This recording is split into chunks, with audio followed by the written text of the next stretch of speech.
ఆడపిల్లవి, బంగారం చీరల మీద ఆశపడచ్చు, కానీ నా మీద ఆశపడకూడదు.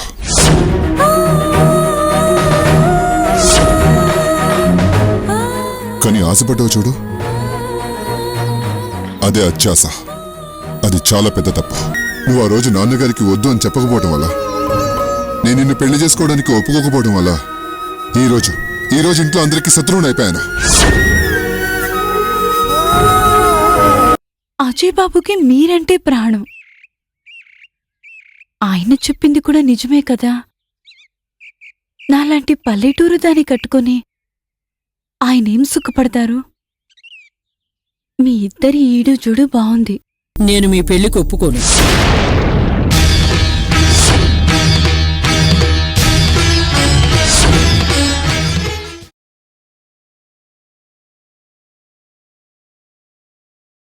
అజయ్ జీవితంలోంచి నువ్వు వెళ్ళిపోవడానికి నీకేం కావాలన్నా ఇస్తాను.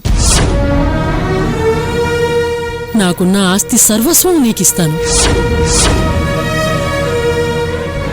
కాని నా భర్త తులసికిచ్చిన మాటను మాత్రం నేను వదులుకోలేనమ్మా. ఆయన కోరిక నెరవేర్చకపోతే నేను బ్రతికున్నా వ్యర్థం.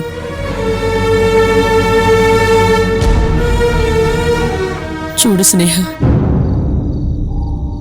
నేను చెప్పవలసింది చెప్పానమ్మా. ఏది ఏమైనా, ఎవరు అడ్డొచ్చినా అజయ్ పెళ్లి మాత్రం తులసితోనే జరుగుతుంది.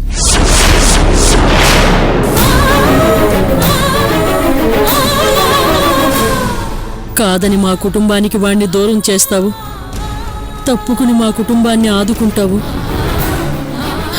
నిర్ణయం నీదేనమ్మా.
స్నేహ,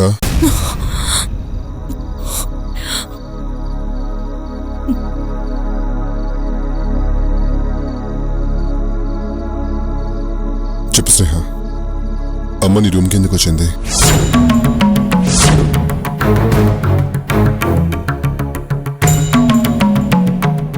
నీతో ఏం మాట్లాడింది స్నేహ?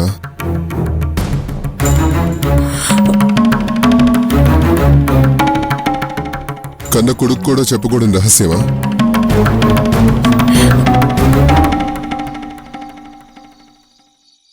కమాన్, స్పీక్ అవుట్ స్నేహ. ఇప్పుడు తన తల్లన్న మాటలు చెప్తే అజయ్ తట్టుకోగలడా? ఒకవేళ చెప్పినా నా వల్ల గొడవలు అవుతాయేమో.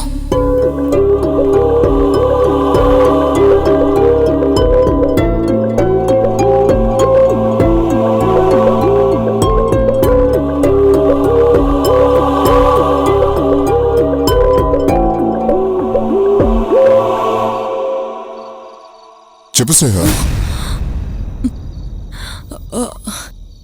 అది మీ అమ్మగారేదో తన పర్సనల్ ఫీలింగ్స్ ని నీకు కూడా ఆచారాల గురించి చెప్పిందా? కోయిదర్ చేయలేకపోయిన ప్రాయశ్చితాన్ని తనే చేసుకుంటానని చెప్పిందా? అదేనా? అదేగా చెప్పింది నీతో? అవునా అజయ్? ఎందుకు స్నేహ, ఎందుకు మా అమ్మ ఇలా మాట్లాడుతుంది? అరే, ఎంత చెప్పినా అర్థం చేసుకోవట్లేదు. మా అమ్మ నేను అలా చూడలేను స్నేహ. లక్ష్మీదేవిలాగా నిత్యం కలకలాడుతూ ఉండేది. ఇవన్నీ ఎందుకు స్నేహ? ఎందుకు చేస్తారు? మనసును బాధపెట్టే ఆచారాలు మనిషికి ఏ రకంగా ఉపయోగపడతాయి? ఇప్పుడు బొట్టు తీసేస్తే పోయిన మా నాన్నగారి ఆత్మ సంతోషిస్తుందా? అమ్మ బొట్టుంచుకుంటే ఆయన వచ్చి బొట్టు ఎందుకు ఉంచుకున్నారు అడుగుతారా? అయినా మా నాన్నగారు పోయారని ఊరందరికీ తెలుసు కదా. ఇప్పుడు బొట్టు తీసేస్తేనే గాని మా నాన్నగారు పోయారని ఊరందరికీ తెలీదా? బొట్టు ఉంచుకుంటే ఊర్లో ఎవరైనా ఏమైనా అంటారా? ప్రపంచం మారిపోతున్నా మా ఇంట్లో వాళ్ళు మాత్రం మారరు స్నేహ. ప్రపంచం మారొచ్చు, కానీ ఆచారాలు మారకూడదు. వాళ్ళ ఆచారాలు వాళ్ళకుంటాయి. అవెందుకు కాదంటావు ఇంత చిన్న విషయానికి? ఇది చిన్న విషయం కాదు స్నేహ. నేను మా అమ్మని అలా చూడలేను. చూడజయ్, వాళ్ళు చేసే ప్రతి పనికి నువ్వు అడ్డు చెప్తున్న కొద్దీ వాళ్ళు ఇంకొంచెం మానసికంగా కృంగిపోతారు. సో కొన్ని విషయాలు వదిలేయాలి. అలా వదిలేస్తే నువ్వు హ్యాపీగా ఉంటావు, వాళ్ళు హ్యాపీగా ఉంటారు. ఆచారాలు సాంప్రదాయాలు అనేవి ఎవరిష్టానికి వాళ్ళు ఫాలో అయ్యేవి. ఒకరిని చూసి ఇంకొకరు నేర్చుకొని ఫాలో అయ్యేవి కావు. మీ అమ్మగారు ఈ ఆచారాలు సాంప్రదాయాల్ని నమ్మారు. ఎవరి నమ్మకాలు వాళ్ళవి.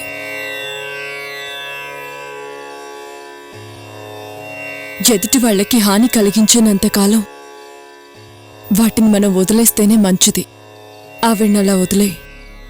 ఆవిడిష్టాన్ని నువ్వు కాదంటే ఇంకా బాధపడతారు, ఇంకొంచెం సెంటిమెంటల్గా ఫీల్ అవుతారు. నువ్వు పుట్టిందే ఆచారాలు వ్యవహారాలలో. నువ్వు నరసింహం గారి కొడుకు వచ్చే.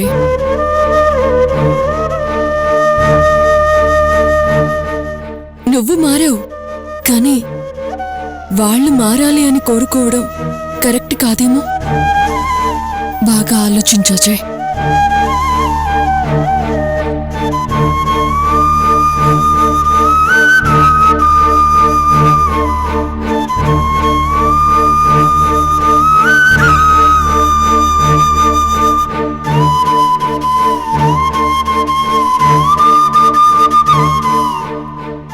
ఏం చేయాలి? అజయ్కి ఈ విషయం చెప్పాలా వద్దా? పోనీ చెప్తే ఇప్పుడు ఉన్న పొజిషన్లో అజయ్ చాలా హర్ట్ అవుతాడు. అలా అని చెప్పకపోతే ఇంట్లో వాళ్ళు తులసినిచ్చి పెళ్లి చేసేస్తారేమో. ఈరోజు చెప్పకుండా దాచినా ఏదో ఒక రోజు తనకి తెలియకుండా ఉండదుగా. అప్పుడు నువ్వెందుకు చెప్పలేదు అని నన్ను అడిగితే నేనేం సమాధానం చెప్పాలి? ఒకవేళ ఈ విషయం చెప్పినా అజయ్ వాళ్ళ అమ్మగారి మీద ఎలా రియాక్ట్ అవుతాడో. నో, చెప్పకూడదు. టైం చూసుకొని అజయ్కి జరిగింది నేనే చెప్పేస్తాను. ఏది ఎలా జరగాలో అలాగే జరుగుతుంది.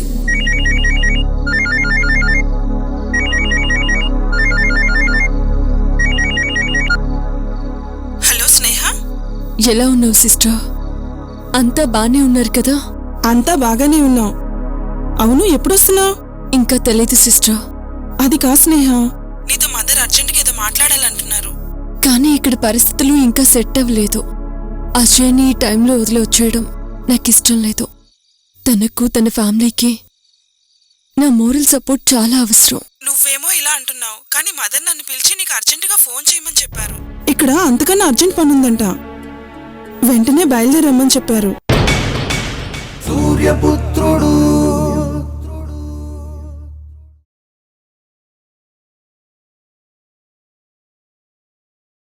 సూర్యపుత్రుడు సిస్టర్, అంత అర్జెంట్ పనా? ముందు నిజం చెప్పు. మదర్ హెల్త్ బానే ఉందా, లేక నా దగ్గర ఏమైనా దాస్తున్నావా? స్నేహ, షీఈస్ ఫైన్. కానీ ఆవిడ నీతో ఏదో ఇంపార్టెంట్ మ్యాటర్ మాట్లాడాలంట. అందుకే వెంటనే రమ్మంటున్నారు. నువ్వు బయలుదేరు. ఉంటాను. అలాగే సిస్టర్. మదర్ ఇప్పుడంత పర్టికులర్గా ఎందుకు రమ్మంటున్నారు? అజయ్ని వదిలి వెళ్ళడం ఎంతవరకు కరెక్ట్? సడన్ గా మదర్ రమ్మంటున్నారంటే ఏదో ఉంది.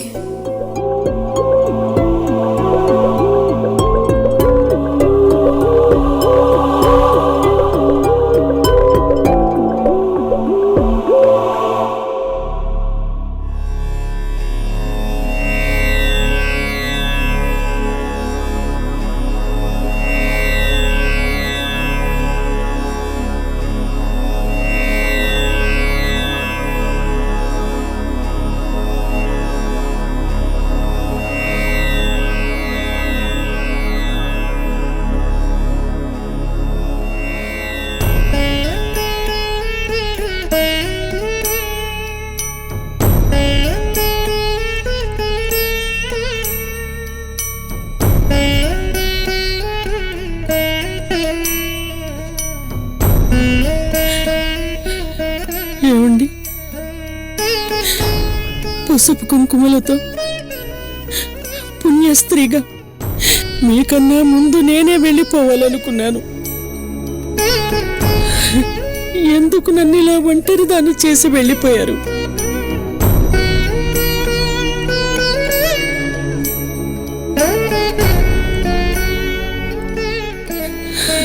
నిత్యం మీ గుర్తుగా నా హృదయంపై ఉన్న ఈ మాంగళ్యం నిలువెత్తు మీ ప్రేమకు నిదర్శనమై, నా నుదుటనున్న ఈ కుంకుమ, మీ చిరునవ్వుల దీవెన లాంటి ఈ పూలు,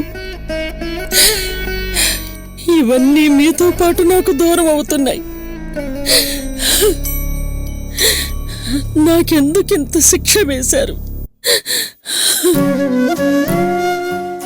ఇవన్నీ తీసి మోడుగా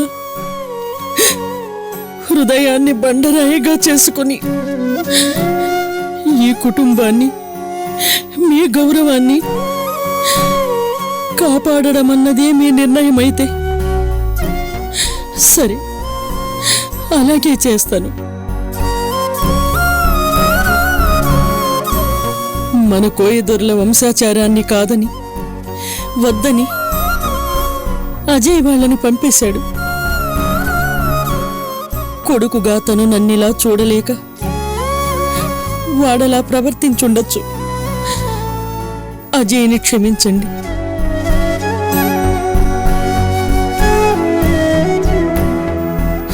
కాని 11వ రోజు ప్రాయశ్చిత్తాన్ని నాకు నేనుగానే విధించుకుంటున్నాను. ఇక ఈ గుర్తుల నుండి కాకుండా సదా నా గుండెలలోనే ఉండి నాకు ధైర్యాన్నిచ్చి నన్ను ముందుకు నడిపించండి.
సూర్యపుత్రుడు పెరిగిన రైలు ఛార్జీలు అమల్లోకి. కిరోసిను పెరుగుదల, గ్యాసు పెరుగుదల, డీజిలు పెరుగుదల, అన్నీ పెరుగుతున్నాయి. నా పరిస్థితి ఏం మెరుగవటం లేదు. నాన్న బాబాయ్ పిలుస్తున్నాడు. ఎందుకే? తెలీదు. అందరూ వచ్చేసారు, నువ్వే రావాలి. రా. నువ్వు వెళ్ళు, నేను వస్తాను.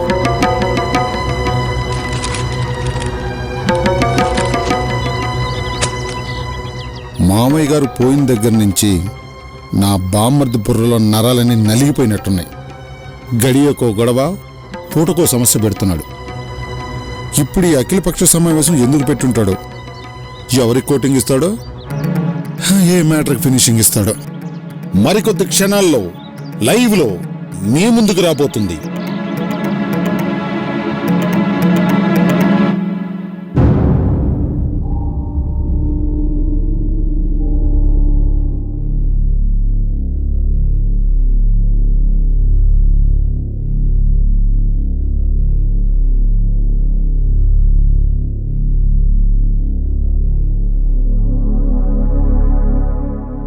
నేను మీ అందరికీ ఒక ముఖ్యమైన విషయం చెప్పాలనుకుంటున్నాను.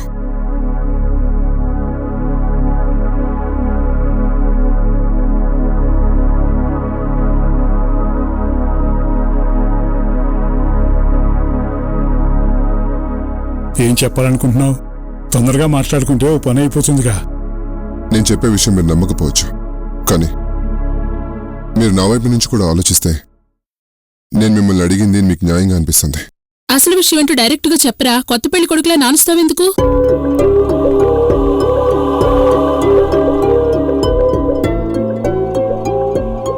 నేను బాగా ఆలోచించి ఒక నిర్ణయానికి వచ్చాను.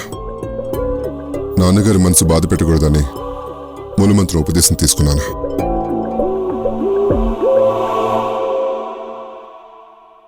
మీ అందరికీ తెలుసా నాకు అటువంటి వాటి మీద నమ్మకం లేదు అని.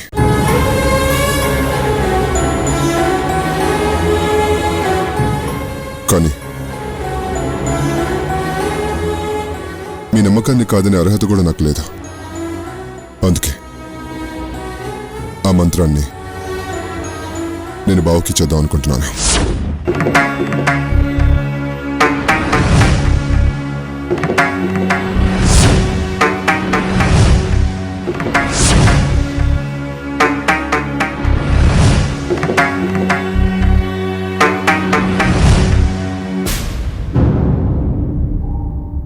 నేను అపార్థం చేసుకున్నాను బామ్మర్ది.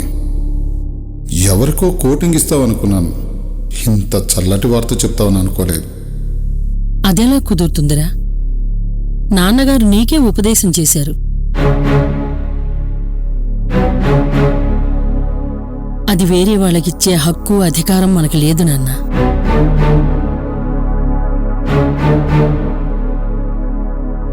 మన వంశంలోని వంశోద్ధారకుడుకు మాత్రమే ఈ ఉపదేశం పొందే అధికారం ఉంది. ఎందుకు కుదరదు చెప్పమ్మా? నేను నువ్వే అన్నావుగా మన ఇంట్లో మనిషి పోతే మైలుండదని. అలాగే నాన్నగారు నాకు ఇచ్చిన మంత్రం కూడా నేను ఇంకొకరికి ఇచ్చే విధంగా ఏదో ఒక పద్ధతి ఉండే ఉంటుంది. శాస్త్రంలో సమస్యతో పాటు సమాధానం కూడా ఉంటుంది. ఒకవేళ మీకు తెలియకపోతే బావకు ఉపదేశించే మార్గం అడుగుదాం. అంతేకాని నేను మాత్రం ఆ మంత్రాన్ని జపించలేను.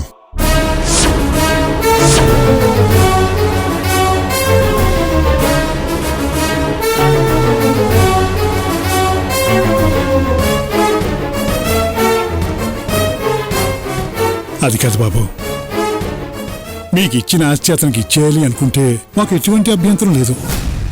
నీకు నచ్చింది ఏదైనా అతనికి ఇచ్చేయి, మేము అడ్డు చెప్పం. కానీ ధర్మాన్ని దానం చేయలేంగా. నీకు మీ బావ మీద ఉన్న నమ్మకం మాకు తెలుసు. కానీ అన్నయ్య ఎన్నో ఆలోచించకుండా నీకు మంత్రం ఉపదేశం చేయుడుగా. అందుచేత చేతవాత లేదు బాబాయ్.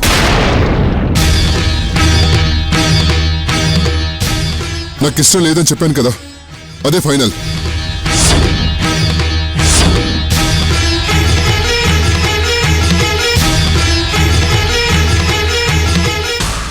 మనసును ఒప్పించకుండా పరిష్కారం అడుదాం అనుకున్నాను.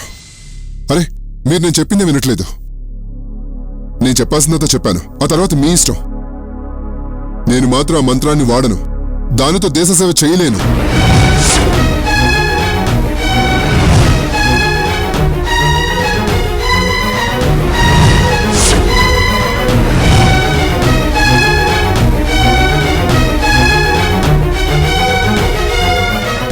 ఇప్పటికీ నేను మీ అందరి నమ్మకాన్ని మనసులో పెట్టుకుని మాట్లాడుతున్నాను, అయినా మీరు వినట్లేదు.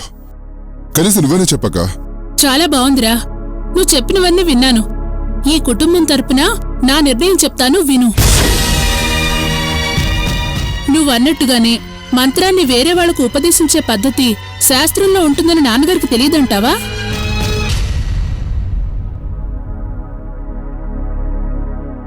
పోనీ చిన్నప్పటి నుంచి నాన్నగారి దగ్గర శిష్యరికం చేసిన మీ బావగారికి ఎందుకు ఉపదేశం చేయలేదు? అసలు నువ్వు నాస్తికుడు అని తెలిసినా నాన్నగారు నీకే ఎందుకు ఉపదేశించాలనుకున్నారు? ఒకసారి ఆలోచించు.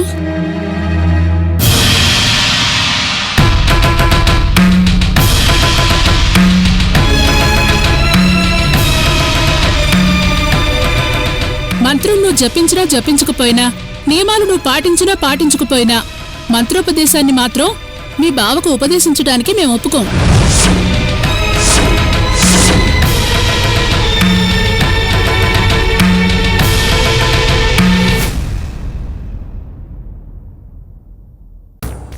మదర్ అర్జెంట్గా రమ్మన్నారని సిస్టర్ కాల్ చేసింది. అదే ఏంటా అని ఆలోచిస్తున్నాను.